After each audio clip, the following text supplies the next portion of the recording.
ಕನ್ನಡ ನಾಡು, ಇದು ಕನ್ನಡಿಗರ ನಾಡಿ ಮಿಡಿತ.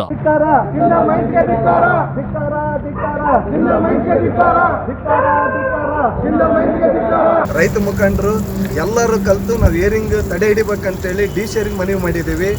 ಪೊಸಿಷನ್ ಕಂಟ್ರೋಲರಿಗೆ ಅವರಿಗೆ ಮನವಿ ಮಾಡಿದ್ದೀವಿ. ಡಿಸ್ಟ್ರಿಕ್ಟ್ ಮಿನಿಸ್ಟ್ರಿಗೆ ಅವರಿಗೆ ಕೊಟ್ಟಿದ್ದೀವಿ. ಗ್ರಾಮ ಪಂಚಾಯತಿ ಅಧ್ಯಕ್ಷರು ಪಿ ಡಿ ಅವರಿಗೆ ಮನವಿ ಮಾಡಿದ್ದೀವಿ. ಎಸ್ ಪಿ ಅವರಿಗೆ ಕೂಡ ಅಲ್ಲಿ ಗಮನಕ್ಕೆ ತಿಳಿಸಿದ್ದೀವಿ. ಮುಂದೆ ಏನಾದರೂ ಏರಿಂಗ್ ತಡೆ ಇಡಲಿಲ್ಲ ಅಂದರೆ ಮುಂದೆ ಆಗದ ಅನಾಹುತ ಅವರೇ ಜವಾಬ್ದಾರಿ ಆಗ್ತಾರೆ. ಅಧಿಕಾರಿ ಬಂದು ಏರಿಂಗ್ ಪರ್ಮಿಷನ್ ಕೊಡ್ತಾರೆ, ಅವ್ರು ಜವಾಬ್ದಾರಿ ಆಗ್ತಾರೆ. 500ರಿಂದ 1000 ಜನ ನಾವು ತಡೆ ಹಿಡಿತೀವಿ. ಅವ್ರು ಅರೆಸ್ಟ್ ಮಾಡಿದ್ರು ಕೂಡ ಆಗಲಿ, ನಾವು ಆ ರೋಡ್ ಅವ್ರನ್ನ ಯಾವುದೇ ಅಧಿಕಾರಿಗಳನ್ನ ಒಳಕ್ಕೆ ಅಲೋ ಮಾಡೋದಿಲ್ಲ. ಇದಕ್ಕಿನ ಊರಿಕಿನ ಮೈನ್ಸ್ ಏನು ದೊಡ್ಡದಲ್ಲ. ಇಲ್ಲ, ಆ ಊರಲ್ಲಿ ಪ್ರತಿ 280 ಮನೆನ ಶಿಫ್ಟೆಡ್ ಬೇಕಾದ್ರೆ ಮಾಡಲಿ. 30-40 ಸೈಟ್ ಕೊಟ್ಟು ಅವರಿಗೆ ಸ್ಥಳಾಂತರ, ಎಲ್ಲೇನ ಬೇರೆ ಸ್ಥಳ ಕೊಟ್ಟು ಅವ್ರ ಮನೆಗಳು ಕಟ್ಟಿಸಿ ಆಮೇಲೆ ಬೇಕಾದ್ರೆ ಸರ್ಕಾರ ಏರಿಂಗ್ ನಡ್ಸೋಕೆ ಅವಕಾಶ ಕೊಡಲಿ. ನಮ್ಮೂರು ಬೇಕಾದ್ರೆ ಶಿಫ್ಟೆಡ್ ಮಾಡಲಿ.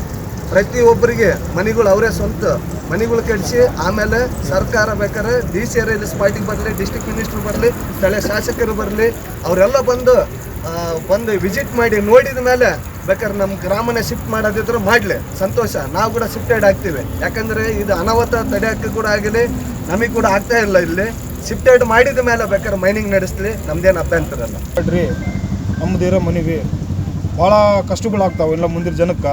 ಇಲ್ಲ ನಮ್ಮ ಶಿಫ್ಟೆಡ್ ವಿಲೇಜಲ್ಲಿ ಏನೋ ಕೊಟ್ಬಿಡ್ರಿ, ನಾವು ಬಿಟ್ಟನ್ನು ಹೋಗ್ಬಿಡ್ತೀವಿ ಊರ ತಗ. ಸರಿ, ಹೇರಿಂಗ್ ಅಂದ್ರೆ ಏನು ಸರ್ ಅದರ ಅರ್ಥ ಸರ್? ಅದು ಈ ಸಾರ್ವಜನಿಕರ ಸಭೆ ಸರ್. ಸಾರ್ವಜನಿಕರ ಸಭೆ.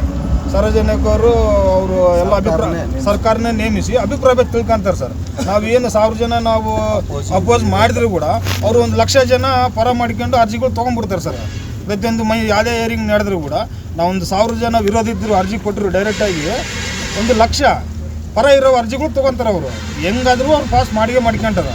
ನಾವು ಸರ್ಕಾರಕ್ಕೆ ವಿರೋಧಗಳೆಲ್ಲ ನಮ್ಮದು ಪರಿಶೀಲನೆ ಮಾಡಿರಿ. ನಮ್ಮ ಕಷ್ಟಗಳು ಇದಾವೆ. ಇಲ್ಲಿ ನೀರು ಸೀದಾ ಊರಾಗ ಬರ್ತಾವ, 1 ಅಲ್ಲ 3 ಹಳ್ಳ ಬರ್ತಾವ. ಹಂಗೆ ಸರಿ ಮಾಡ್ಬೇಕಾ? ಹಾಂ, ಸರಿ ಮಾಡ್ಬೇಕು ಸರ್. ನಮಗೆ ಸರಿ ಮಾಡ್ಬೇಕಂದ್ರೆ ಇದು NH ಕಿತ್ತಬೇಕು. NH ಕಿತ್ತಬೇಕಂದ್ರೆ ಸರ್ಕಾರನೇ ನಿಲ್ಬೇಕಿಲ್ಲಿ. ಅವಾಗೇ ಊರಕ್ಕೆ ನೀರು ಹೋಗ್ಲಾರ್ದಂಗೆ ತಡೆ ಹಿಡಿಬೇಕಂದ್ರೆ ಡಿ ಸಿ ಅವರು ಬಂದು ಸ್ಪಾಟ್ ವಿಸಿಟ್ ಮಾಡಬೇಕು, MLA ಸ್ಪಾಟ್ ವಿಸಿಟ್ ಮಾಡಬೇಕು, ಮಿನಿಸ್ಟ್ರು ಕೂಡ ಸ್ಪಾಟ್ ವಿಸಿಟ್ ಮಾಡಿದ್ರೆ ಮಾತ್ರ ಗೊತ್ತಾಗುತ್ತೆ. ಅಲ್ಲಿ ಕುಂತ್ರೆ ಯಾರಿಗೂ ಗೊತ್ತಾಗಲ್ಲ. ನೀವಿನ್ನು ಕನ್ನಡ ನಾಡು ವಾಹಿನಿಯನ್ನ ಸಬ್ಸ್ಕ್ರೈಬ್ ಮಾಡಿಕೊಂಡಿಲ್ವಾ? ಈಗಲೇ ಸಬ್ಸ್ಕ್ರೈಬ್ ಮಾಡಿ, ಬೆಲ್ ಐಕಾನ್ ಅನ್ನ ಒತ್ತಿ ನೋಟಿಫಿಕೇಶನ್ಗಳನ್ನ ಪಡೆಯಿರಿ.